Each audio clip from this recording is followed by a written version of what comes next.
Salut tout le monde, j'espère que vous allez bien. Bienvenue dans Sport Stream. Chaque semaine dans le canapé, un athlète pour une discussion en tête-à-tête. Avant, il enchaînait les soirées, maintenant les kilomètres. Avant, il avait une vision négative de lui-même. Aujourd'hui, il ne parle plus qu'en dénivelé positif. Du dernier coucher au premier lever, il a fait un virage à 180 degrés. Mon invité n'a pas juste changé de vie, il l'a redessiné. On tend le micro à un gars qui trace sa route autrement. Un homme réellement peu ordinaire. Johan Stuck est mon invité aujourd'hui. Ça va Johan, tu vas bien ? Ça va et toi ? Ouais, ça va super. Ouais. Merci de m'accueillir. Écoute, c'est un plaisir de t'avoir avec nous. Comment tu vas Johan ? Écoute, ça va. Ouais. Je suis content d'être ici. C'est cool. Ça va, mon intro t'a plu ? C'était à peu près bon, non ? Ouais. Franchement, ça m'a bien fait sourire et ça m'a fait super. plaisir. Super, bon Johan, t'es avec nous évidemment, on va en parler longuement dans cette émission de ton livre qui sort aujourd'hui. Johan Stuck, une vie en équilibre, métamorphose d'un coureur peu ordinaire, écrit avec la journaliste Cécile Bertin. T'en es fier de ce livre, Johan ? Ouais, j'en suis fier et au-delà de ça, il m'a beaucoup aidé. Ouais. Bon Johan, on va parler évidemment de ton histoire, on a 1 heure ensemble, donc on a le temps, on va pouvoir papoter de plein de choses. Là j'ai en face de moi le Johan de 2025, athlète accompli, trailer engagé, père de famille également. Parle-moi un peu du Johan d'il y a, on va dire 15-20 ans, qui était peut-être plus, si je puis me permettre, marathon que marathon. Ouais, ou barre parallèle. Voilà, exactement. Et d'un bar à un autre. Oui, voilà. Aussi. Écoute, il y a pas mal de choses à raconter. Donc le Johan d'avant, c'était plutôt quelqu'un qui suivait plus le sport à la télé, et, dans le canapé comme je suis là, mais qui pratiquait pas du tout, qui fumait une 30aine de cigarettes par jour, qui buvait plus des pintes de whisky Coca que de bière, et en surpoids aussi. Et à quel moment alors, est-ce que déjà il y a eu un moment précis où tu t'es dit bon allez Johan, là faut que ça change maintenant, faut passer à autre chose? Alors j'ai essayé au départ de changer un petit peu certaines choses, d'arrêter de fumer par exemple, et je ne vais pas dire que ça a été des échecs parce que à chaque fois j'ai appris, mais je fumais quand même une 30aine de cigarettes par jour. Ouais. Donc voilà, étant jeune, et puis une hygiène de vie quand même très détestable. Enfin, j'étais pas bien dans ma peau en tout, et du coup c'était de l'autodestruction quoi. C'est avec le recul que tu te dis ça, ou vraiment, au moment où tu vivais comme ça, tu te sentais pas bien? Je me sentais pas bien, mais sans vraiment me le dire au départ. J'étais pas dans la réalité en fait des choses, et ouais, ça a été, on va dire, un moment difficile quand maintenant je le vois en me disant t'as perdu des années de ta vie, parce que au final je m'en sers de ce passif. Mais ouais, j'étais bien perdu, et ouais, ça allait beaucoup trop vite ce que je faisais, parce que c'était dans la démesure. Malgré tout ce que je fais en ce moment, c'est beaucoup plus pondéré. Donc ouais, c'était n'importe quoi. Pourquoi la course à pied ? Parce que c'est le plus simple, c'est la chose qu'on fait quand on a envie de se remettre en forme ? Alors au début, je pensais que c'était simple. Oui. Mais ouais, la première sortie, on pourra en reparler, mais a duré pas plus de 20 minutes quoi. Ouais. Après, j'ai pas choisi le meilleur moment, j'ai commencé au mois d'août. C'est sûr. Et en pleine canicule, et puis la première chose que j'ai faite après avoir couru, c'est d'ouvrir une canette de bière. Mais non, derrière, je pensais que c'était accessible, tu vois. J'ai sorti une paire de baskets, plutôt des sneakers, un short de foot, un t-shirt en coton. De Marseille, du coup, supporter de Marseille. Un short de l'OM, forcément. Et après, ça a été, en fait, ça a été dur. Donc, il fallait bosser là-dessus et être patient. Et comment justement tu as trouvé cette force pour persévérer, continuer ? Pourquoi tu t'es pas dit à la première sortie 20 minutes, c'est l'enfer, allez, c'est pas pour moi, j'arrête ? En fait, le petit déclic que j'ai eu, c'est quand j'ai essayé une nouvelle fois d'arrêter de fumer, c'est surtout que c'est arrivé tout seul. J'ai vu que le matin, j'avais pas forcément l'envie, le midi non plus, tu vois, l'après-repas, le café, parfait, ça se passe. L'après-midi, pareil. En soirée, en plus, j'étais en coloc avec un mec qui fumait aussi. Ça se passe. Et là, je me dis, mec, au lieu de compenser dans la bouffe, parce que depuis, j'ai perdu une 30aine de kilos, trouve un truc facile à faire, compense dans autre chose que dans de la bouffe. Et donc, ça a commencé comme ça. Je pensais que ça allait être facile. L'arrêt de la clope, forcément, le petit monstre en toi, il se réveille. Et du coup, là, ça commence à être compliqué. L'enchaînement au sport, c'est compliqué aussi. Donc, il a fallu prendre de la persévérance et surtout acquérir de la patience. Je vais lire pour nos téléspectateurs et pour toi la première phrase de ton livre. Alors, je suis désolé, je l'ai un peu charcuté le livre. Hein, j'ai mis. Mais ça fait plaisir, ça montre que tu l'as bien lu et, voilà. et ça me fait très plaisir. Donc ce livre commence par cette phrase. Fin septembre 2010, je suis à Lyon, debout sur la ligne de départ de mon premier 10 km. Je ne le sais pas encore, mais dans quelques secondes, le coup de pistolet qui brisera le lourd silence sera aussi le signal de mon nouveau départ. Tu dis que c'était un nouveau départ, mais c'était le début de quoi exactement? D'un corps qui se transforme, d'un mental qui s'éveille, des deux à la fois? En fait, c'est tout. Ouais. C'est tout. C'est un mode de vie. Ouais. C'est un mode de vie. C'est la tête, c'est les jambes, c'est la passion qui démarre. Et puis, je partais vraiment dans l'inconnu, tu vois. Tu te sens à ta place à ce moment-là, quand tu es sur la ligne de départ, où tu l'expliques dans ton livre, il y a des odeurs particulières, il y a des attitudes particulières aussi. Ouais, c'est... Tu sais, là, on parle de camp, par exemple. Tu vois, je découvre de nouvelles choses. Je vois des gens encore plus stressés que moi. Lui, à l'arnica, tu le dis aussi. C'est... En fait, tu découvres cet univers qui était totalement inconnu pour moi. Et en fait, tu vois, on parlait, je regarde beaucoup de sport à la télé. J'étais grassouille, tu vois, parce que c'était pas quasi 100 kilos de muscles. Hein, c'était bien l'inverse. C'était des pizzas tous les soirs, du resto tous les midis. Et... Donc non, et là je me dis, on rentre dans un truc quoi. Il y a quelque chose qui m'a vraiment marqué aussi dans ton livre, c'est que tu dis, après t'être mis à la course à pied, avoir changé un peu de dynamique de vie, je perds mon cercle d'amis. Bon nombre de ceux qui me côtoient dans le Sud ne me reconnaissaient plus, ou plutôt ne se reconnaissent plus dans celui que je deviens. Est-ce que ça tu l'as vécu comme une douleur ou plus comme une évidence, tu t'y étais préparé? Ouais, c'était de l'observation. Parce qu'au début, je ne savais pas ce que j'allais faire. Ouais. Après, c'est vrai que, tu vois, on parle de cigarettes, mais dans d'autres choses, j'entreprenais des projets que je finalisais pas ou j'étais assez je m'en foutiste pour pas mal de choses. En fait, la course à pied, le sport en général, a mis aussi de la rigueur. Parce que comme on le disait, au-delà de 20 minutes, j'ai voulu faire mieux. Donc, il fallait mettre de la rigueur. Tu es obligé de prendre de la motivation, mais il faut de la détermination aussi. Donc, je pense qu'il y a une partie de mes connaissances qui se sont dit, de toute façon, on va le revoir au bar dans quelques jours, tu vois. Il est parti dans une nouvelle lubie. Et au final, non, tu vois, ça a plutôt fonctionné. Et maintenant, tu vois, avec le sourire toujours, je me rends compte que ces personnes-là, la plupart, alors, les 30 kilos que j'ai perdus, eux, ils les ont pris. Mais ce qui me fait le plus plaisir, c'est que maintenant, ils commencent à se mettre au sport et à se bouger un petit peu plus. Et c'est ça qui est cool. Mais finalement, ce qui est bien avec ton livre, c'est que quand on écoute ton histoire, on se dit « Oh, c'est exceptionnel », mais on peut vraiment se retrouver dans ton parcours. Beaucoup, en fait, ont commencé la course à pied parce qu'ils ne se sentaient pas forcément bien dans leur vie, dans leur corps, et ils devaient créer du changement, finalement. Ouais, c'est pas forcément une histoire atypique, parce que y en a qui se mettent à faire du sport, alors pour les bonnes résolutions de début d'année ou à la rentrée, pour perdre du poids, lorsqu'ils ont arrêté de fumer, pour changer le mode de vie, d'être plus actif, tu vois. Et ce livre, il est fait pour ça, tu vois, pour qu'on s'en serve. Je veux pas donner des leçons, je veux servir un peu d'exemple sur cette histoire, pas de ma personne, mais sur l'histoire, et que les gens se sentent concernés, parce que au final, d'aller courir une fois par semaine ou 2 fois, c'est déjà une performance. Parce que la plupart des gens me disent « Ah là là, je cours qu'une fois par semaine ». Je dis « Oui, mais quand vous partez courir, il y en a, ils sont encore au lit, ou il y en a certains qui sont encore dans leur canapé. Donc c'est super bien. Et c'est surtout de mettre en avant que déjà, il n'est jamais trop tard et rien n'est impossible. Ça m'a fait réfléchir, là, cette petite phrase que tu dis dans ton livre, je perds mon cercle d'amis, parce que je me suis remémoré une émission que je regardais, je ne veux pas citer l'émission, mais l'invité était Artus. Je sais pas si ça parle, bien sûr. Bien, Artus. Et en fait, donc, dans l'émission, il explique qu'il a changé de vie aussi, qu'il avait arrêté l'alcool, qu'il s'est mis au sport. Il a changé énormément de choses. Changement drastique. Et la journaliste lui dit, en fait, vous êtes devenu chiant.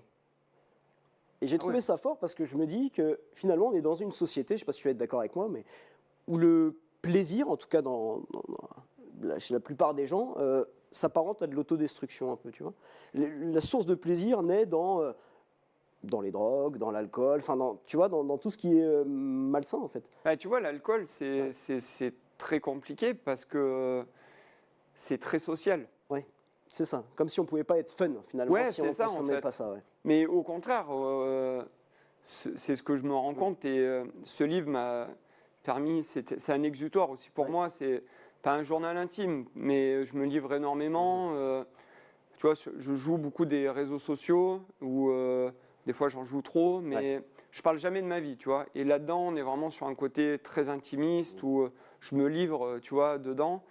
Et en fait, je me rends compte que, bah si, t'es toi-même en fait, tu vois. Je me rends compte que quand je me mettais des bitures, bah en fait, t'es quelqu'un que tu n'es pas, tu vois. Et là, au contraire, t'apprends à être toi-même. Et ouais, après, un verre de temps en temps, voilà, il faut savoir modérer. Mais ouais, faire la fête, après, moi j'étais comme ça au départ, c'est ah, tu bois pas, ouais, t'es pas cool, quoi. Ben, en fait, c'est con de dire ça, tu vois. De devoir se justifier, en fait, c'est ça. De mauvais. Mais à l'inverse, c'est de me dire maintenant, tu vois, j'ai changé beaucoup de choses, notamment vis-à-vis de l'alcool. Ben non, en fait, je suis pas chiant, c'est juste que je veux profiter de boire mon coup, tu vois. Voilà.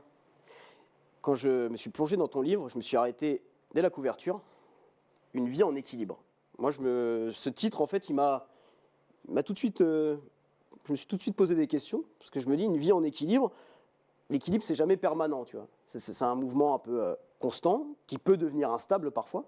Est-ce que toi aussi, tu le ressens un peu dans ta vie actuellement, ce côté fragile, ce côté où tes addictions, tes vieux démons sont pas si loin, pourraient revenir, sont un peu en embuscade? Ouais, ben, y en a même, même en ce moment, tu vois, vis-à-vis de l'alcool, par exemple, où j'ai fait un gros travail dessus. La rédaction du livre m'a aidé là-dessus. Tu vois, juste avant de venir, je l'ai relu et ça m'a remis un déclic en disant c'est quand même pas mal ce que tu as fait et garde le cap, tu vois. Et ouais, des fois ça revient, c'est normal. Et ouais, l'équilibre, tu vois, je ne vais pas dire que j'ai changé de vie, j'ai changé de mode de vie. Et le sport, en général, que ce soit sur la performance, en compétition, ou forcément des fois, ben, même les grands champions, tu vois, il y a des moments où tu vas avoir des périodes de doute, ou des moments où ben, tu vas pas être productif. Mais en fait, dans la vie, c'est pareil. Et souvent, ça arrive tout en même temps. Donc, c'est pour ça que cet apport sport, vie sociale, tu vois, comme tu le disais, Estelle et Charlie, ma fille, Estelle, ma compagne, des fois, bah ouais, tu as des problèmes, tu vois, de couple ou avec ton enfant, ou des fois, il y a une journée, tu vois, ça équilibre tout ça. Tu vois, le sport sert d'exutoire. C'est pas non plus, je fais pas de la bigorexie. Au contraire, je veux pas rentrer là-dedans. Mais non, c'est vraiment un équilibre et c'est important d'être actif. Tu vois, faut pas s'entraîner comme je m'entraîne, sauf si tu es à la recherche, tu vois, de performance. Mais ouais, il faut. C'est un bon équilibre d'être actif, tu vois, là-dessus et sans rentrer dans les extrêmes. Tu parlais de bigorexie, hein, donc c'est l'addiction au sport. Ça a été simple, justement, toi, de ne pas tomber là-dedans? Parce que je me dis, quand on a été addict dans certaines choses, l'addiction peut facilement se déplacer. C'est vrai. Et c'est ce que je me suis rendu compte plutôt au début. Quand j'ai senti, tu sais, quand tu commences à avoir ton endurance qui se met en place, que tu arrives à enchaîner sans avoir des courbatures les matins parce que tu commences à courir. Et puis ça peut devenir, alors les gens qui ne courent pas vont dire évidemment non, c'est pas possible, mais si, la course à pied peut vraiment devenir très addictif. Oui, parce que moi j'étais le premier, tu vois, quand je commençais à courir, je connaissais même pas la distance d'un marathon. C'est physiologique, hein, c'est des endorphines, c'est des hormones du plaisir. Tu te sens bien derrière, le second souffle, le fameux second souffle où tu le sens, où tu te sens bien, tu vois, tu lèves la tête, faut en dire un ahuri, mais tu te sens bien, tu te sens relâché. Moi, j'adore courir le matin. Derrière, ça me permet de passer une très bonne journée, tu vois. Mais oui, j'ai passé un moment où je ne pensais pas quasi qu'à ça, mais j'y pensais beaucoup. Et ça ne te permet pas, tu vois, de sortir de là. Donc, il faut faire attention. Et ce que je redis souvent, c'est qu'il faut savoir bien le partager. Il faut regarder, moi j'ai vu tellement de reportages sur des gens qui sont tellement too much, on va dire, dedans, mais qui le partagent très mal, parce qu'ils veulent que leurs proches les accompagnent, mais en fait les proches ne veulent pas forcément, tu vois. Je vois certains parents pousser à fond, tu vois, leurs enfants dans leur sport. Non, tu vois, moi, ma fille Charlie, Quel âge elle a? elle a 10 ans. 10 ans. Et elle va pas kiffer forcément, tu vois, courir du loin, elle va préférer le sprint, mais elle n'a pas forcément envie d'aller en école d'athlé, elle préfère rester, tu vois, à faire de la danse. Ouais. Très bien, tant qu'elle s'épanouit là-dessus. Elle veut faire de la musique, bah, elle fera de la musique. Enfin, tant qu'elle s'épanouit, c'est le principal. Et il faut savoir partager et écouter et voir si les gens, on les saoule pas, quoi. Oui, puis avoir d'autres occupations, et toi c'est le cas, hein, tu as une vie à 10 000 à l'heure. Si je résume, 40 heures par semaine dans un magasin de course à pied, c'est Ouais, ton écoute, emploi. voilà, autant optimiser. Voilà, jusqu'à 25 heures d'entraînement, on va dire, en fonction à peu près des Ouais, en semaines et fonction des objectifs. des charges, mais ouais, ça oscille entre 150 et 200 km par semaine en courant, quoi. Voilà, donc c'est pas mal. Et maintenant, on m'oblige à pas mal. faire du renfort, donc ça rajoute encore. Voilà. Tu vois. En plus, création de contenu, parce que tu es très actif sur les réseaux sociaux, vie de famille, et puis en bonus, tu as aussi lancé ta marque, hein, Tone to Trail.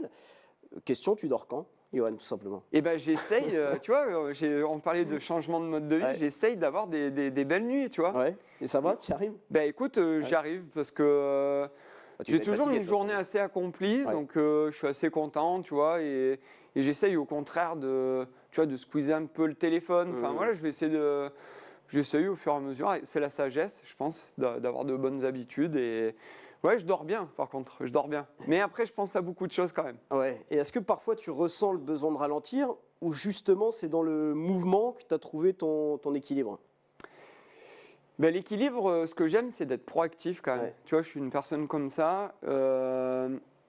Quand je suis posé dans le canapé, là, c'est cool parce qu'on parle, tu vois, mais si je suis posé à regarder trop la télé, tu vois, Ouais. ben, Qu'est-ce qui se passe à ce moment-là?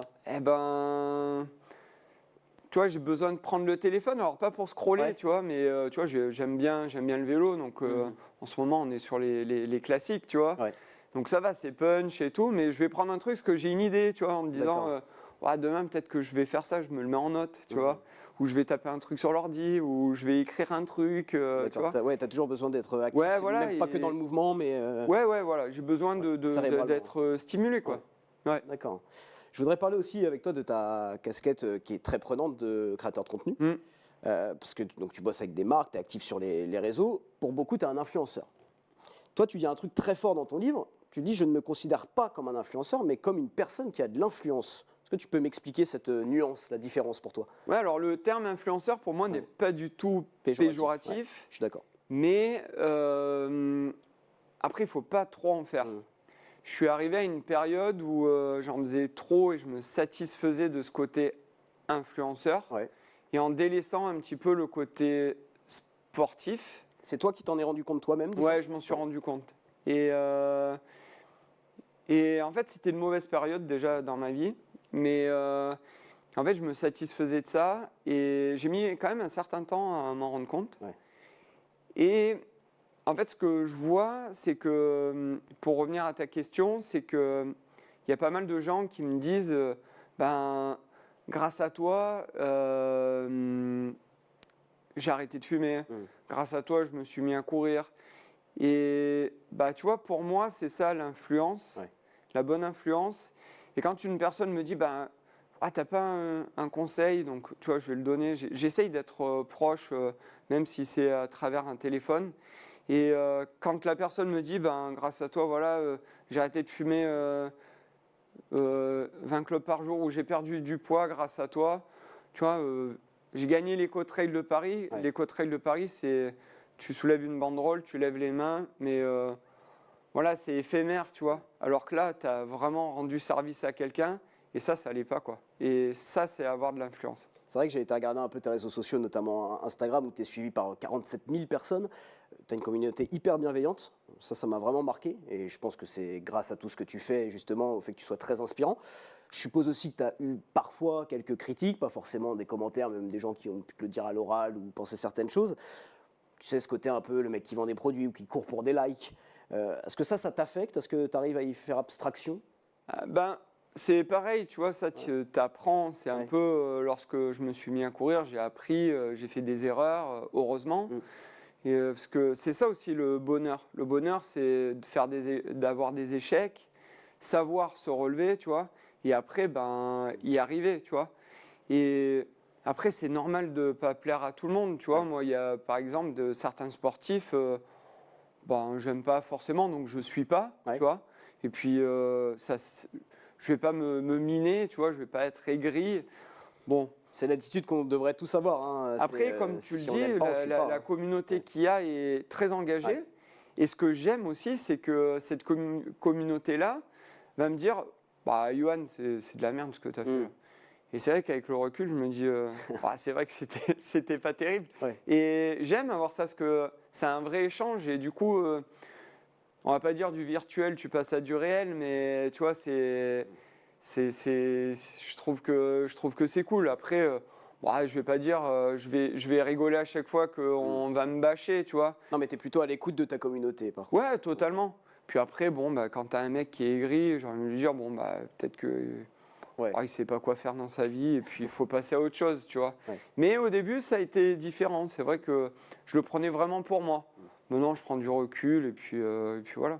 Et tu n'as jamais pensé, du coup, à vivre complètement de ta pratique? Enfin, est-ce que c'est possible, déjà, avec le niveau que tu as actuellement? Est-ce que c'est possible de vivre juste de ta pratique et peut-être des réseaux sociaux, et de délaisser ton travail dans le magasin de course à pied est-ce que tu en as envie aussi? Après, je trouve que la course à pied, c'est assez éphémère.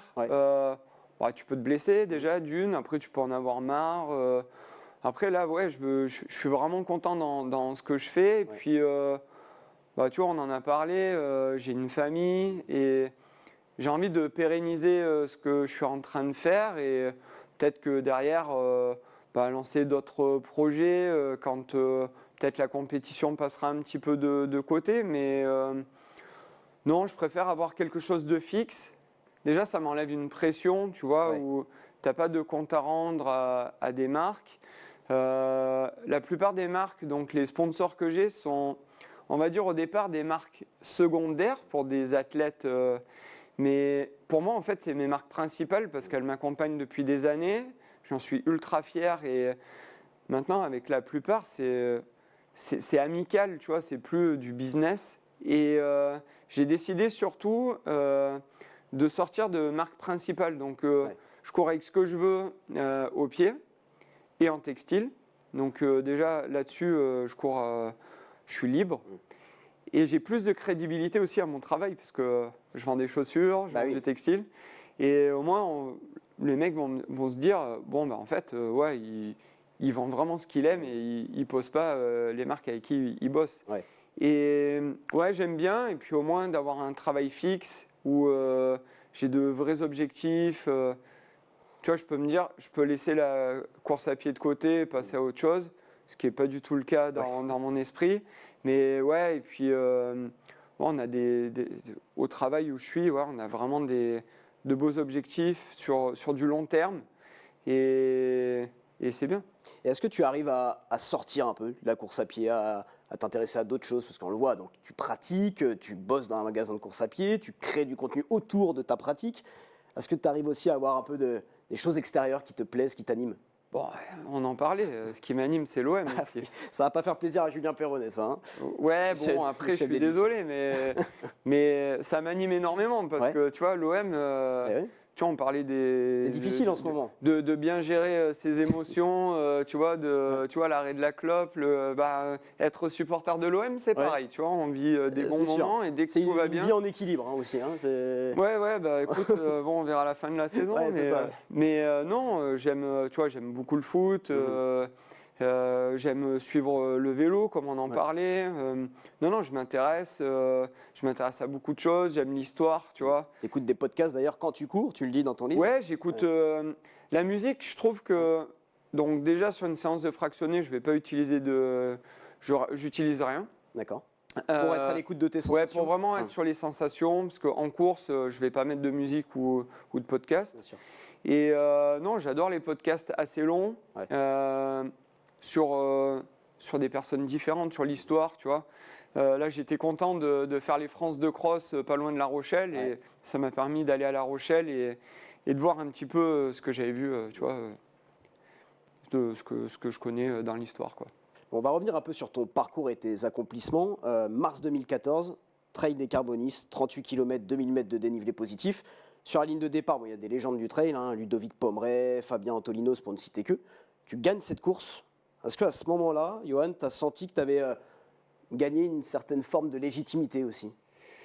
Bah, c'était vraiment les prémices, tu vois, où je me suis dit, bon, bah, vas-y, mec, lance-toi dedans et on va voir ce que ça donne. N'étais pas attendu, personne ne te connaissait trop. En fait, j'ai eu de la chance aussi parce que Ludovic Pomeray, il sortait de la Pyramenta. Je pense que c'était peut-être la première fois de l'année où il mettait ses baskets, tu vois. Donc, j'ai eu de la chance là-dessus. Après, on était sur un profil aussi qui était plus à mon avantage qu'Océane. C'était très roulant, c'était dans les Monts d'Or. Et puis, ce sont des terrains que j'arpente tout le temps. Donc, il y a eu de la chance, mais après, la chance, il faut se la créer. Bien sûr.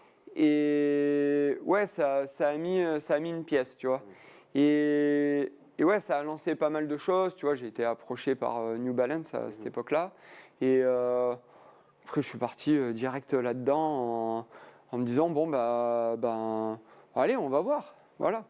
Tu as eu un petit moment de vertige, un moment où tu t'es dit, tu sais, le syndrome de l'imposteur, t'en parles aussi hein, dans ce bouquin Une vie en équilibre, en te disant peut-être j'ai pas ma place ici, je suis personne et j'arrive et déjà on parle de moi, je bats certaines légendes du trail. Est-ce que tu as eu ce petit moment-là? Ouais, oui, ça l'a été beaucoup à la fin de cette année-là où en fait je suis approché par Adidas. Et c'est vrai qu'il y a beaucoup plus de personnes fortes que moi, mais qui n'ont pas ce sponsor-là.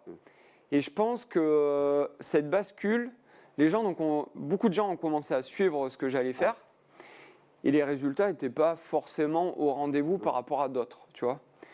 Mais ce qui est marrant, c'est que ces gens-là ne savaient pas le contrat que j'avais, tu vois. Parce que tu peux signer avec une marque. Moi, j'avais que de la dotation, tu vois. D'accord, ok. Ouais. Et derrière, c'était plus sur de la prime de résultat, tu vois. Et derrière, je suis rentré un petit peu comme imposteur, tu vois. Le mec, il surjoue sur les réseaux sociaux, ancien fumeur. Il vient pas du vélo ou de l'école d'athlé. Mais au final, c'est ce qui fait aussi un petit peu mon image maintenant. Et tant mieux. Mais tu sais, je rebondis un peu sur ce que tu dis. On parle souvent, hein, quand on parle de course à pied, de trail, que c'est une petite famille. Mais c'est pas facile d'y rentrer dans cette famille-là. Je sais pas si toi tu l'as ressenti. Mais... C'est compliqué et je pense que je suis toujours pas rentré dedans, tu vois. Et c'est pas grave, tu vois. Parce que du coup, moi, je fais mon petit bonhomme de chemin où des fois, je vais pas citer des noms, mais quand il y a un mec, je sais qu'il m'aime pas trop, mais qui me dit « T'as fait une belle course », ah bah, ça me fait plaisir, tu vois. Mais je sais qu'il pestera toujours. Mais après, il a eu la franchise de le dire et c'est vraiment cool. Mais ouais, je suis une vraie branche rapportée, tu vois. Ouais, vraiment. Et tu avais des prédispositions, Johan, ou pas, pour la course à pied, tu penses? Parce que je me dis, premier 10 km en 2010, 2014, tu gagnes devant des légendes, même s'il y avait des circonstances un peu atténuantes pour tes adversaires. Mais 38 km avec beaucoup de dénivelé positif, tu commences déjà à te faire repérer en peu de temps. Est-ce que tu penses que finalement tu avais déjà une bonne base pour pouvoir performer par la suite? Ouais, c'est certain que j'avais des prédispositions. Pourtant, quand je parle de mes parents, aucun était sportif. Ma mère, par exemple, si je partais faire un 5 km autour de la maison ou un 100 km autour des Alpes, pour elle, c'était dément de faire ça, tu vois. Donc, tu imagines le contexte. Et oui, je me suis rendu compte rapidement que j'arrivais à encaisser quand même facilement et que j'arrivais à avoir une endurance assez facile et je suis arrivé à enchaîner assez facilement. Après, j'ai été bien entouré aussi et grâce à ça, ça m'a permis d'acquérir une performance un peu plus rapide que d'autres. Mais après, j'aime bien le rappeler, c'est que sans détermination, sans travail autour, on est dans un sport individuel, donc si tu bosses pas, ça passe pas, quoi. Et on te voit d'ailleurs à l'entraînement. Tu disais 25 heures à peu près environ par semaine? Ouais, en fait, ça inclut la course à pied, ça inclut le renforcement, le vélo aussi, parce que j'aime beaucoup le vélo. Je trouve que c'est un sport super fun, le vélo. Ouais. Je dis, la course à pied, c'est un sport cool, tu vois, mais le vélo, c'est fun. Ouais. Et ouais, après, bah, du coup, tu as le renfort. Et La boxe un peu? Ouais, Toujours boxe, j'adore. Ouais. Je trouve ce sport tellement noble, tu Ouais. vois. Et en gros, on pense que la boxe, c'est un sport de bourrin, mais pas du tout, quoi. Ouais. C'est au contraire, c'est noble, il faut réfléchir, tu vois. C'est vraiment complémentaire à la course à pied? Ouais, bah, Ouais. en fait, ça me fait un renfort supplémentaire. D'accord. Et surtout, ça me fait sortir de quelque chose que je maîtrise. Et j'adore ça, tu vois. De savoir, voilà, de se remettre dans quelque chose. Tu vois, j'ai le cardio, il monte, mais t'imagines pas, alors que pourtant, je suis pas en train de courir, quoi. Et ouais, je bosse avec un mec on fait un peu de sparring, il me fait vraiment sortir de là, donc on fait du renfort, après on croise un peu les gants, tu vois. Et ouais, j'adore ça, quoi. Et tu vois, je fais ça pour optimiser encore mon temps, je fais ça à ma pause déj, tu vois. Waouh. Ah ouais, donc tu triples parfois alors? Ouais, alors on essaye de caler, tu vois, cette boxe quand j'ai pas un gros training, tu vois, le matin. Et ouais, j'arrive au boulot, après, je prends vite une douche, tu vois. M'étonne. J'arrive, T'as je le temps de reprends. manger et tout quand même? Ouais, je fais un truc rapide, tu Ok, vois. ouais. J'ouvre une boîte et puis D'accord. voilà. Mais ouais, j'arrive là, je suis détendu à fond, quoi. Ouais. Ouais. Bon, on va continuer à parler évidemment des courses qui t'ont marqué. Il y en a une où tu lui réserves d'ailleurs tout un chapitre, hein. CCC, l'éternel rendez-vous manqué. Donc CCC, un Courmayeur, Champex, Chamonix, 101 km, 6050 mètres de dénivelé positif. Donc en vrai, c'est la petite sœur de l'UTMB, hein, on peut Exactement. le dire comme ça, Johan. Tu participes donc à 2 reprises. 2014, tu es dans le top 10 et tu te perds. 2015, abandon après une mauvaise gestion de course. 2 coups durs et elle t'a laissé des traces non, psychologiques. Ces 2 courses, elles t'ont laissé des traces même. Ouais, la première, on va dire, elle n'a pas été aboutie complètement. C'était ma première longue course et une course où il y avait du monde, de la densité. Et comme j'y suis allé en toute humilité, ça s'est bien passé. Bon, il y a eu ce fait de course où, en gros, sur la dernière montée, ça se passe bien. Je remonte, tu vois, je rentre dans le top 10. Devant, on me dit que c'est fatigué, donc je peux y aller. Je me sentais super bien, tu vois. J'avais un vrai flow, tout était aligné. Mais le temps a commencé à changer et il change très vite en montagne. Et là, je me perds. Je me retrouve, mais nulle part. Et à cette époque-là, tu sais, tu n'as pas de GPS sur la montre. Et je prends mon téléphone, je dis, ouais, je suis perdu, tu vois, est-ce que vous me voyez? Est-ce que j'avais une balise? Mais on me dit, ouais, t'es entre 2 chemins, il faut que tu redescendes. J'étais au milieu des rhododendrons, tu vois. T'arrives à rester calme dans ce moment-là ou c'est la panique totale? Eh bien, au contraire, tu vois, je me dis, prends un gel. Donc j'ai pris un gel. Je me suis dit, voilà, comme ça, tu t'emballes pas. Et tu vas essayer de trouver ton chemin. Là, boum, il pleut. Mon téléphone prend l'eau, il s'éteint. Bah là, du coup, t'es jamais mieux servi que par toi-même. Et j'arrive à retrouver le truc. Bon, j'étais dégoûté, forcément, mais voilà, je suis arrivé à finir ma course. Je l'ai fini. Et il n'y avait pas forcément de la frustration, parce qu'il y avait quand même l'accomplissement de faire 100 bornes en montagne. J'avais jamais fait ça, quoi. Et si tu regardes en arrière, quelques années avant... non, mais c'est incroyable. Ça n'aurait pas été le cas. J'aurais dit, mais ces mecs-là, ils sont complètement fous de faire ça. Mais ouais, le plus difficile, ça a été la fois d'après. Ouais. Mais tu soulèves une vraie question dans ton livre, parce que tu dis qu'après la CCC, tu as essayé de te faire aider aussi, mentalement, psychologiquement. Tu as tout essayé. Préparateur mentaux, psychologue, hypnothérapeute. Rien n'a fonctionné avec toi. Il y a une personne qui a réussi, c'est Éric Lacroix. Ah ouais, Éric, c'est mon mentor sur plein de choses. Ça a été mon premier entraîneur qui m'a vraiment cadré.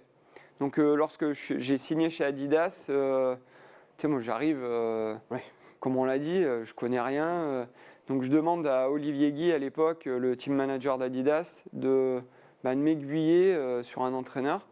Et il me conseille Éric Lacroix qui va m'apprendre à m'entraîner, à m'apprendre à avoir des sensations. Et je le dis dans le livre... Ouais, parfois je lui disais, c'est dur tes entraînements, tu vois. Et il faut que ce soit dur, tu vois. Et au-delà d'un entraîneur, c'est devenu maintenant un ami et quelqu'un de très inspirant. Et je parle de lui beaucoup dedans et il m'a beaucoup apporté dans cette vie de coureur, mais dans ma vie de tous les jours aussi. Et ouais, j'ai essayé notamment vis-à-vis de l'alcool, de voir des hypnothérapeutes, de parler de mes doutes, de mes peurs, un petit peu de mon enfance, tu vois. Et en fait, il n'y avait pas un vrai échange et j'avais besoin de comprendre, tu vois. Et ouais, à part donner 60 balles à la fin d'une séance et de dire bon, j'ai perdu 60 balles, mais bon, peut-être que ça va m'aider, mais au final, j'avais pas de réponse. Et en fait, puis il n'y a rien qui fonctionnait, tu vois. Et Eric, qui est au départ un scientifique, mais qui est quelqu'un qui est très proche des gens, m'a dit, écoute, moi maintenant je me lance là-dedans. Alors je me suis dit, sur le côté scientifique, ça va être complexe. Et en fait, j'ai attendu un petit peu, et puis je l'ai relancé, on s'est croisés lors de l'UTMB. Et je lui ai dit, Eric, tu penses qu'on pourrait le faire? Et je pense qu'il attendait vraiment que je le traque pour lui dire, c'est bon, je suis prêt, tu vois. Et on a commencé à échanger, je me suis dit, c'est pas parce qu'il me connaissait, mais c'est parce qu'il m'a expliqué, et pourtant on n'en a pas fini, tu vois, nos rendez-vous là-dessus. Et, tu continues encore maintenant? Ouais, on continue.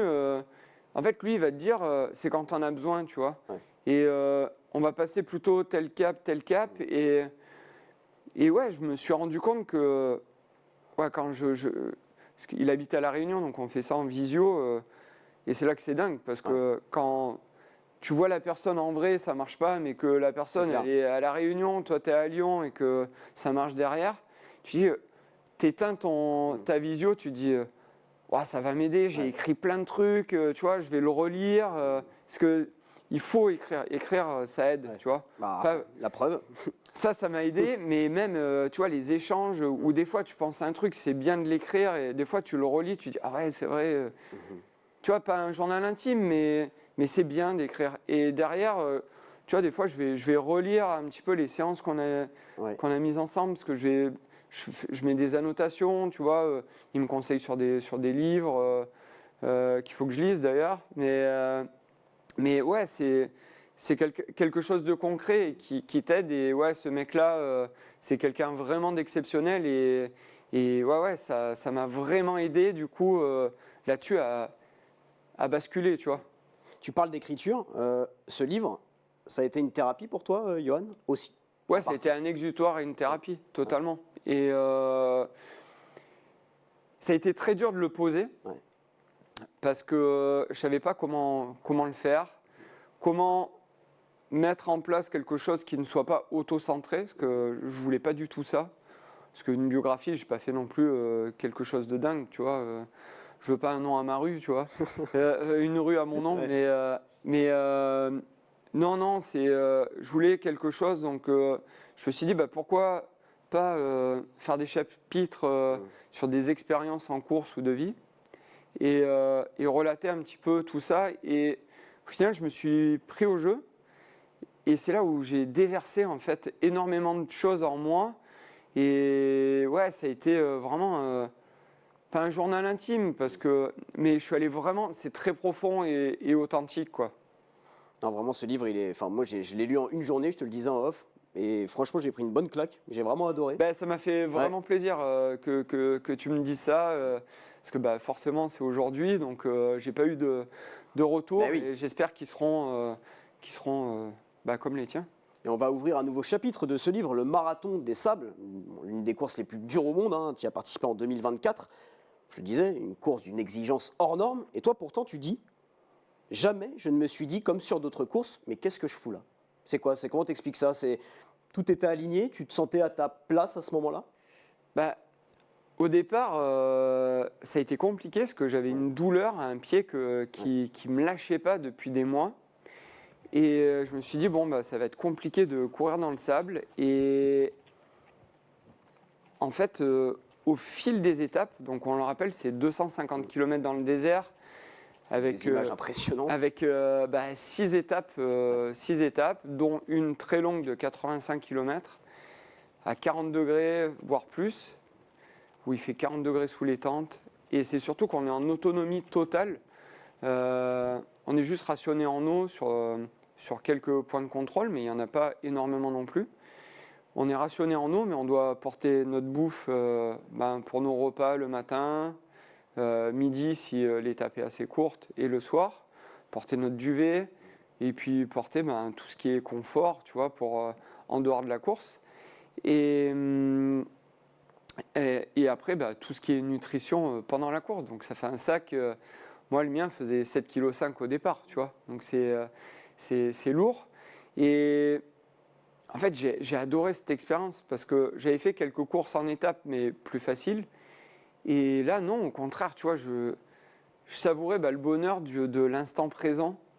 Même si c'était dur, tu vois, j'ai déconnecté total, j'ai fait un reset et ça m'a tellement aidé là-dessus. Et c'est une super expérience de vie, tu vois.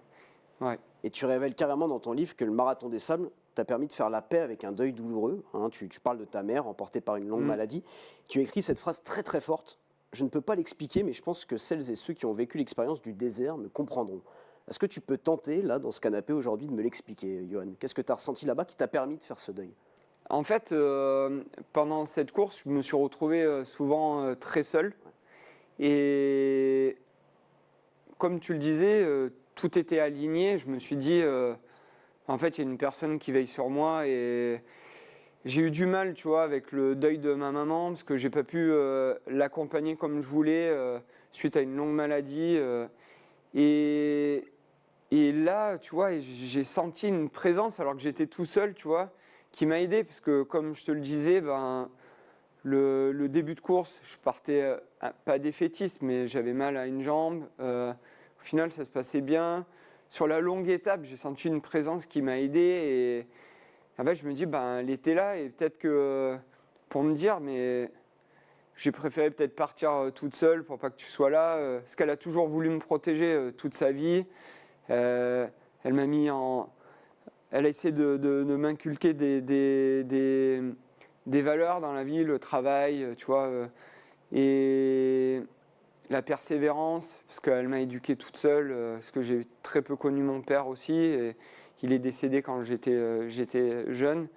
Enfin, et derrière ça, j'ai fait un deuil, même si le deuil, tu le fais pas complètement, tu vois, mais ça m'a allégé un petit peu, tu vois. Et derrière, j'ai fini, j'ai fait premier européen derrière, je fais 5e au général, et je partais pas dans cette optique-là, je partais de découvrir le désert. Et en fait, tu te rends compte que plein de personnes dans cette course-là sortent et retrouvent certaines choses qu'ils avaient oubliées, et chacun dans son domaine, tu vois. Ou c'est peut-être le mec qui a fait un burn-out, ou tu vois. Et ouais, le désert, ça te calme, quoi. Ça te calme, alors, oui, physiquement, dans tous les sens du terme. mais aussi, ça t'apaise, quoi. Et ça m'a apaisé beaucoup, et ouais, je me suis dit, il y a une force qui m'aide, quoi. Et c'est génial parce que ce livre, finalement, il t'a permis de mettre des mots là où il y avait des silences aussi. Hein, ça, c'est une réalité. Tu l'as dit, écrire, c'est une thérapie. Courir, c'est une thérapie également, Yohan, pour toi? Ouais, totalement. Ça a été l'équilibre. Ouais. Ça a été l'équilibre d'être actif et de changer beaucoup de choses. Parce qu'en gros, oui, j'ai arrêté de fumer, je commençais à courir, j'ai découvert les légumes. Pour moi, le seul légume qui existait, c'était la pomme de terre. Ah oui. Tu vois, je mangeais que des pizzas. On te voit avant là. Hein, ouais, avec ma maman avec d'ailleurs. Ta maman, exactement. Et ouais, du coup, là, ça va, je commençais à courir. Donc, tu vois, j'étais moins fit que... Ouais, il n'y avait pas encore la barbe. Ouais, voilà, on a coupé le ventre un petit peu, c'est pour ça. Mais ouais, c'est avec ma maman, et c'était un super souvenir dans le sud. Et ouais, ça m'a permis de changer beaucoup de choses, d'apprendre sur moi, d'être plus persévérant, donc changer de mode de vie, manger des légumes. On peut en rigoler, mais c'est important. Bien dormir, les excès, l'alcool... Et ouais, c'est vraiment cet équilibre-là qui m'a aidé, en fait, tout a commencé, ça a fait comme un aimant, quoi. Donc, toutes les choses positives se sont mises dessus, et maintenant, je m'en sers, et c'est important, et j'essaye du coup maintenant de le transmettre à ma fille, tu vois. et aux gens qui autour de moi en disant ouais, c'est bien d'être actif. Je dis pas de courir tous les jours ou quoi, mais de passer un petit cap et que, vous voyez, regardez, j'ai commencé à 28 ans, à plus de 40, je fais mon meilleur temps sur semi-marathon, sur marathon, je fais un bon à 40 ans, je gagne l'Éco-Trail de Paris, je fais 5e au marathon des Sables. Et il n'est jamais trop tard et vous ne fixez pas de limite. On en parlait avant, quand tu as des connaissances qui vont dire ah non, mais ça ne sert à rien ce que tu fais, tu n'y arriveras pas. Mais l'enfer, c'est les autres. Donc non, il faut se faire confiance et vous verrez que petit à petit, ça fonctionnera, quoi. Alors on a retrouvé une vieille photo de toi, justement, on me dit dans l'oreillette. On va pouvoir la visionner ensemble, la découvrir, voilà. En fait, c'est dommage, elle est... Je crois que je ne l'avais pas, je me souviens de cette photo, ouais. Mais normalement en bas j'ai encore un verre de whisky Coca dans la main. D'accord. Ouais. Et quand tu revois cette photo, c'était en quelle année ça à peu près, Johan, du coup? Ouais, ça doit être 2008, voilà. Tu vois, 2007-2008 quoi. Il y a quand même pas mal de temps. Qu'est-ce que ça... voilà. Qu'est-ce que ça crée en toi là quand tu revois ces photos-là? Est-ce que ça te fait rire? Est-ce que ça te fait mal? Est-ce que... Ouais, j'ai un peu de peine, tu vois. Parce que je savais que j'allais dans des excès qui étaient totalement inutiles. Ouais, j'ai un peu de peine, mais je m'en sers, tu vois. Ça me fait plaisir quand même de les voir. Ouais. Ça me fait plaisir de me dire, ben voilà, aujourd'hui, je suis vraiment en meilleure forme, avec quasi 20 ans de plus, tu vois. Et ouais, c'est une phrase que j'aime bien dire, tu vois. Avant, tu vois, je pensais me sentir vivant, mais à l'intérieur, j'étais mort, tu vois. Et là, voilà, c'est un renouveau. Et non, au contraire, je m'en sers, tu vois. Je les ai toujours dans mon téléphone, des photos comme ça. Et puis, des fois, on va me dire, bah non, c'est pas possible, t'étais pas comme ça. Bah si, regarde, tu vois, j'étais comme ça. Tu peux le faire aussi. Franchement, tu peux. Enfin, là, tu vois, c'était la photo avec la clope dans la bouche, c'était une fin d'après-midi où, je sais pas, on avait peut-être bu une bouteille de whisky chacun, tu vois. Ouais. Voilà. En tout cas, Johan, dans ce livre, tu parles évidemment de toutes ces courses d'ultra, de désert, de montagne, et puis tu en cites une qui revient souvent dans tes coups de cœur, l'Éco-Trail. Alors, tu écris même que c'est l'une de tes courses préférées. Pourquoi celle-là en particulier? Qu'est-ce qu'elle a de différente des autres? Elle est très atypique déjà, parce que Éco-Trail de Paris, oui. Ça peut faire sourire beaucoup de personnes. Ouais. Je trouve que la course, comme elle a été créée, je trouve que c'est sympa, parce que c'est un mec, en gros, au départ, qui voulait se préparer pour une course d'ultra, et il ne savait pas, où aller. Du coup, il a découvert des endroits verts dans Paris, et s'est dit, vas-y, je vais faire une course. Et je trouvais ce côté-là sympa, parce que c'est un petit peu ma découverte de Lyon, quand je suis monté sur Lyon, où j'ai découvert les endroits verts. Et donc ça correspondait un petit peu à mon histoire. Et j'ai bien aimé, lors de ma première participation, où je fais deuxième, devant des personnes que je connaissais à travers les courses, en me disant, c'est plutôt pas mal. J'y suis retourné une deuxième année, je refais deuxième. Donc tu dis, va falloir y aller. Après, je fais des classements moins bien, j'abandonne même une année. Et en fait, ça a été toujours cette continuité de persévérance à me dire, faut que tu ailles jusqu'au bout, quoi. Tu fais 2 fois deuxième, troisième, quatrième, cinquième, t'abandonnes. Va falloir y aller. Et là, on vient de le voir. Voilà, là, c'est l'accomplissement, tu vois. Et je dis pas que je retournerai pas, tu vois, mais Qu'est-ce que tu as ressenti là? On peut peut-être revoir l'image, les gars en régie, quand Johan remporte cet Éco-Trail de Paris après de nombreuses participations. On est en 2022, si ma mémoire est bonne. Ouais, c'est ça. Johan, exactement. Qu'est-ce que tu ressens là, cette dernière ligne droite, dans un cadre magnifique où tu soulèves où tu remportes cette course mythique? En fait, c'est dur, parce que déjà, ce qui est super dur, c'est que tu finis au premier étage de la Tour Eiffel. Exactement. Et je me dis, quand je vois ce tapis rouge, je me dis, enfin, quoi. Ouais. Et c'est le post que j'ai fait, c'est enfin. Ouais. Pas plus, je gagnais ou quoi que ce soit, non, c'est enfin, quoi. Et je me dis, voilà, ça y est, tu l'as fait, quoi. Et voilà, c'est une victoire de plus. Une victoire de plus, pas en course, mais envers soi-même. Et ouais. On parle de trail depuis le début de cette émission. La route, toi, ça t'avait jamais trop botté. Tu avais fait, je crois, un marathon, tu l'expliques dans ton livre, en 2h31, sans vraiment kiffer le moment. Et puis 2024 arrive, et bam, 2 marathons. Le marathon pour tous, les Jeux, donc tu le fais en mode détente, tu kiffes ton moment, c'est les Jeux, c'est une ambiance particulière. Et puis celui de Florence, là avec une vraie préparation, même s'il y a eu quelques petits pas de côté, tu expliques aussi. Révélation, tu claques 2h20, ce qui est incroyable pour un marathon, sur un parcours pas si simple en plus. Et tu dis, je découvre l'inimaginable, j'adore la route, il a suffi d'un marathon pour que je n'ai plus qu'une envie, y retourner. Ben ouais, pour 2 choses. Le marathon pour tous, bon, ça a été une chance incroyable de pouvoir y participer. C'était une ambiance mais de dingue. Tu cours en pleine nuit, il y a du monde de partout. T'es la rockstar, tu vois. Tout le monde est une rockstar sur cette course. Ça a été super bien organisé, c'était génial. En plein Paris, les gens sont... c'était en symbiose, c'était dingue. Donc j'ai couru un petit peu au train, tu vois, mais sans me mettre dans le rouge, que j'avais une course peu de temps après. Et après, je me suis dit, c'est cool, pourquoi pas préparer vraiment un marathon.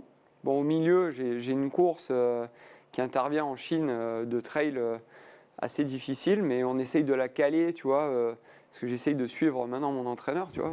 Oui, Adrien Séguret, qui dit d'ailleurs, je te coupe, mais parce que c'est un moment aussi très cool où il dit dans la préface... que c'est très difficile de t'entraîner. Le casse-tête TUC est un vrai défi pour le coach que je suis, mais quel bonheur de s'amuser à le résoudre. C'est encore un peu ça. C'est vrai, en fait, on s'éclate là-dessus. Il m'a appris quand même à bien segmenter quand même mes courses. Et je lui dis, écoute, là, j'ai l'opportunité de faire ça parce que derrière, j'ai envie de faire ça. Donc, en gros, j'ai fait cette course en Chine pour pouvoir me qualifier. Après, derrière, j'ai l'opportunité de pouvoir y aller. Et c'est mon voyage de l'année. C'est dans les Avatar Mountains, tu vois, je me dis, c'est incroyable, je vais là-bas, tu vois, Avatar s'est inspiré de ces montagnes-là pour pouvoir faire son film. Bon, allez, je pars là-bas. Et au lieu de faire le 50 km, je pars sur le 25. Donc déjà, tu vois, je change tous les trucs, parce que généralement, je vais choisir la distance la plus longue. Ça, c'est Adrien qui t'a convaincu ou... Ouais, il m'a dit, tu pars sur le 25 par contre, tu ne seras pas au top de ta forme, mais tu essayes de faire bien. Et c'était le but, parce que si tu vas là-bas, tu veux faire bien. Je gagne, donc ça tombe bien. Et je suis qualifié donc pour les finales des mondiaux cette année au Pays de Galles. Je me qualifiais pour ça, donc c'est bon. Contrat rempli. Et après, derrière, il y a le marathon de Florence. Pourquoi Florence? C'est un choix Florence, c'était pas mal parce que c'était fin d'année. Je cherchais un marathon plutôt fin d'année, mais pas pendant la période de la Saint-Élion, parce que... on travaille énormément au boulot, donc je ne pouvais pas prendre genre Valence, qui est le même week-end.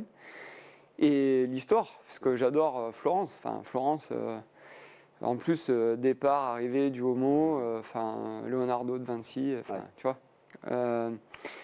Machiavel, etc. Et du coup, je me dis, c'est chouette d'aller là-bas, parce que j'aime faire une course, mais j'aime découvrir aussi ce qu'il y a autour. Donc c'était dingue. Et je me dis, vas-y, on va faire une prépa marathon, quoi. Et en fait, 2 choses, c'est que j'ai aimé le marathon, c'est passé super vite. Alors, je ne vais pas dire que je n'ai pas forcé, mais c'est passé super vite. J'étais pareil dans un flow et j'ai adoré la préparation. C'est dingue, parce que moi qui voulais toujours aller sortir du bitume et aller dans les chemins, j'ai adoré. Et pourtant, sur Lyon, je prenais toujours les mêmes itinéraires. Quai-de-Saône, Quai-de-Rhône, tu vois. Et c'était inattendu pour toi, tu le dis, je découvre l'inimaginable. Totalement. Et en fait, je kiffe la prépa et je kiffe le jour de course. Là, j'ai moins kiffé, tu vois, ma prochaine préparation.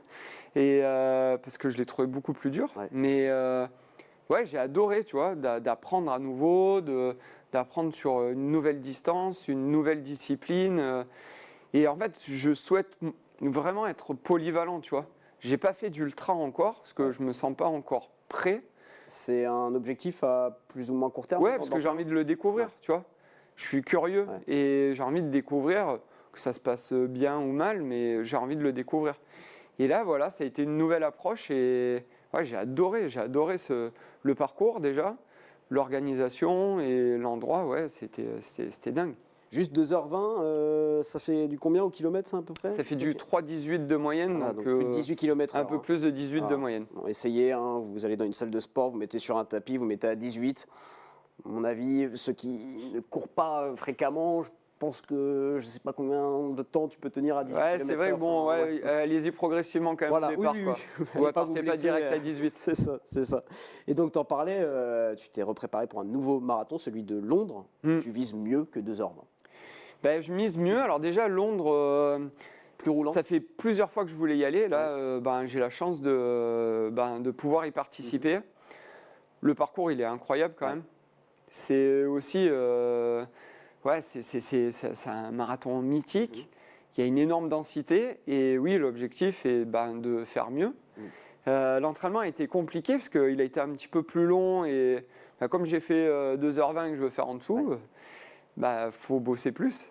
Donc, ouais, très très dur. Et j'ai mangé de la piste et j'aime pas forcément ça. Et puis à la fin de ton bouquin, ce qui est génial, hein, tu le dis qu'en mars 2024, un rêve se réalise pour toi. Alors on peut s'attendre à une course de dingue, une course dans un endroit fabuleux. On s'y attend pas du tout à ce que tu vas dire. C'est pas une course en haute montagne, c'est pas un ultra, c'est pas un marathon, c'est rien de tout ça. Tu deviens champion de ton quartier. Eh oui. Et moi, j'ai trouvé ça vraiment génial. Tu lis le bouquin, tu t'attends pas du tout à cette fin-là, mais ça compte beaucoup pour toi. Ouais, parce que ça a été l'une de mes premières courses. Ouais. Donc avec certains potes de bar, tu vois, des amis d'enfance. Et c'est l'événement du village aussi. Et par contre, c'est le même week-end que l'Eco-Trail de Paris. Ouais. Donc pendant des années, j'ai délaissé cette course. Et donc je gagne l'Eco-Trail de Paris, j'y retourne, je gagne. Et là, mais... C'était presque plus fort que certaines grosses victoires, grosses Ouais, courses alors auxquelles tu as pu j'ai participer. pas fait la célébration comme on l'a vu ouais, bien sur l'Eco-Trail. Non, mais dans ton histoire personnelle. Mais intérieurement, j'ai... Ben voilà, c'est bon. La boucle est bouclée un peu peut-être. J'ai gagné dans mon village, Ouais. quoi. C'est incroyable. Alors, il y a peut-être 150 participants, tu vois. Mais j'ai gagné dans mon village. Tu vois, je suis tatoué du logo de mon village sur le bras. Tu peux citer ton village peut-être? Châteauneuf de Gadagne, Voilà. le berceau du Félibrige. Donc, le Félibrige, c'est un rassemblement de poètes provençaux, dont Frédéric Mistral, par exemple. Et ouais, j'ai gagné là, donc... voilà, je suis fier. Et puis, ma maman n'était plus là, tu vois. Et elle va dire, ton fils, il a gagné dans le village, tu vois. Je voudrais aborder une dernière chose avec toi, Johan. Il nous reste 5 petites minutes. Tu parles aussi du dopage dans ton livre. Tu dis clairement que si on voulait un sport propre, il faudrait mettre en place une série de contrôles inopinés. Tu dis que c'est le seul moyen efficace de lutter contre le dopage. Bon, c'est un sujet sensible, évidemment. Toi, tu y as été confronté dans ta pratique. On a tendance à dire que le trail est un sport vertueux, proche de la nature. Et on s'y attarde peut-être pas vraiment sur l'aspect de dopage dans la discipline. Après, tu as de plus en plus d'argent dans le trail. Donc forcément... Après, le dopage, ça va aussi bien sur le devant du classement qu'au milieu. Tu vois, on retrouve des gens avec des anti-inflammatoires. Alors, il y a certaines choses qui sont autorisées, tu vois. Mais je pense que déjà, quand tu prends un petit truc pour aller mieux, c'est pas normal, tu vois. C'est là, je pense que c'est la bascule du dopage. Alors ça, c'est des discussions interminables que j'ai avec pas mal de personnes. Mais... C'est-à-dire un petit truc, je vais prendre un Doliprane, par exemple, avant une course. Ouais, tu vois, ou de dire, dopage. pendant ta course, tac, je vais prendre un Doliprane parce que j'ai mal aux jambes. Tu sais, Zatopek, il le disait, si tu as mal aux jambes ou si tu as des courbatures, c'est que tu t'entraînes pas assez, tu vois. Et je trouve que, il n'y a pas assez de contrôle, mais après, c'est du coup un manque d'argent aussi. Est-ce qu'on n'est pas sur un sport comme le vélo ou on va dire ou sur le marathon pur route, tu vois. Donc forcément, l'AFLD, donc l'association contre la lutte contre le dopage, travaille de plus en plus. Il y a des organismes indépendants comme Quartz avec Pierre Salé qui s'investissent énormément là-dedans. Odile Baudrier dans SP15 aussi qui se met à fond là-dedans. C'est important d'avoir des personnes comme ça parce que tu vois, la tricherie, je déteste ça, tu vois. T'as pas le droit de tricher. Toi, ça t'est déjà arrivé, alors sans citer de nom évidemment, mais de courir avec des gars, tu savais qu'ils étaient chargés, dopés, c'était déjà arrivé? Il y a des gens qui reviennent, tu vois, et moi ça je comprends pas, tu vois. Alors tu peux, tu vois, être le repenti, tu vois, comme l'a été David Millard dans le vélo, tu vois, où il en a beaucoup parlé, où il a essayé de se racheter, tu vois. Ok, mais t'as certaines personnes, je vais pas les citer, mais qui reviennent par exemple sur marathon, qui sont même sélectionnés. Enfin, je les cite un petit peu. Je vois de qui tu parles. Mais pour moi, c'est pas normal, tu vois. Enfin, en fait, tu piques la place à quelqu'un qui est sans doute propre, tu vois. Ouais. Et non, c'est pas cool. Après, je dis pas qu'il faut plus courir, tu vois. C'est comme j'ai un ami, Andy Simons, qui a parlé du dopage aussi en disant un enfant, il va tricher au Monopoly, tu vas pas lui dire de plus jamais jouer au Monopoly. Mais enfin, tu vois, ok, il va courir, mais tu vois, quand tu as des casseroles au cul, enfin, voilà. Après, ça peut être une erreur de vie, une erreur peut-être de ton entourage, tu vois. Mais voilà, il faut faire plus à la David Millard en disant, voilà, je m'excuse, tu vois. Ouais. Quentin Bigot l'a fait aussi un peu, je sais pas si ça te parle en athlétisme, un lanceur de poids. Mais voilà, donc... marteau. Ok, tu vois. Mais après, il y a certaines personnes où... ouais, non, c'est pas cool, quoi. Voilà. Je rappelle ton livre qui sort aujourd'hui, Johan Stuck, une vie en équilibre, métamorphose d'un coureur peu ordinaire, aux éditions Vagnon Aventure, écrit avec la journaliste Cécile Bertin. Dernière petite question, Johan, ta fille Charlie, t'en parles dans le livre, tu m'en as parlé aussi dans cette émission, elle a 10 ans. Ouais. Est-ce que tu aimerais, ou peut-être encore un peu jeune, mais est-ce que tu aimerais que dans quelques temps elle le lise, ce livre ? Eh bien oui, mais je pense qu'elle va le lire dans peu de temps déjà. Ouais. Elle adore lire, elle dévore les livres. Et... Tu l'as écrit aussi un peu pour elle ? Un peu pour elle, et elle aussi t'accompagne ? En fait, je parle beaucoup d'Estelle, ma compagne, dans le livre, qui m'a aidé au quotidien, qui m'a connu quand je fumais déjà, mais aussi qui m'accompagne aussi à côté, qui me donne de la stabilité. Et Charlie, elle, par contre, elle me fait grandir, tu vois. Tu vois, on a fêté ses 10 ans, et c'est là, en la regardant, tu vois, je suis émerveillé à chaque fois que je la vois. Et ouais, elle me fait grandir. Elle me fait grandir chaque jour et j'apprends, tu vois, grâce à toutes les deux. Voilà. Donc c'est aussi une dédicace à toutes les deux parce que sans elle, je pense que j'aurais pas pu l'écrire. Eh bien, en tout cas, je vous invite vraiment à aller l'acheter, ce livre, et à le lire, à le dévorer comme Johan dévore la vie. Et ça me fait vraiment plaisir de te voir avec ce grand sourire. Tu as l'air vraiment épanoui. Ouais, merci beaucoup. Et j'ai été ravi d'être ici. C'était vraiment sympa. Et bonne lecture à tout le monde. Eh bien, merci beaucoup, Johan. Je te laisse repartir en vélo. Parce que Johan, il fait des interviews dans différents médias et il est en vélo. Ça, il faut le souligner aussi. Écoute, ouais, faut passer le temps entre les deux. Tu vois, ça t'aère un petit peu. Merci beaucoup, Johan, d'être passé dans Sport Stream. Je remercie toute l'équipe en régie. Clément Ritter au son, Pierre Driot à la réalisation, Julien Perronnet à l'édition et puis Sandrine David au maquillage. Salut à toutes et à tous. À la semaine prochaine pour un nouvel épisode de Sport Stream.